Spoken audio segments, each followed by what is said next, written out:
Saya kira ini. Kalau digabung laporan polisi dengan pengaduan kurang lebih 100 lebih, Pak. Bayangkan 100 lebih. Nah, tentunya hal ini banyak faktor yang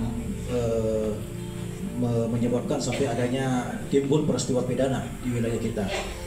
Paling utama itu karena kalau kita lihat daripada laporan polisi yang masuk rata-rata kasus konvensional.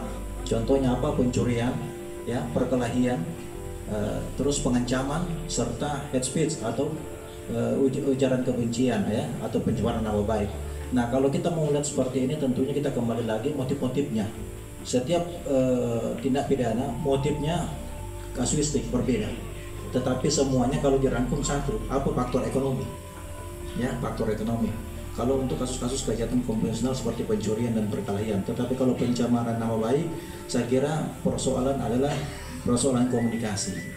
Nah, tentunya kita berharap bahwa semua stakeholder, bukan hanya dalam hal proses penanganan kasusnya, dalam hal penanganan perkara represifnya, tetapi kita bermohon, kita berharap semua lapisan masyarakat, tokoh masyarakat bisa andil bersama dalam hal minimal pencegahan. Demikian.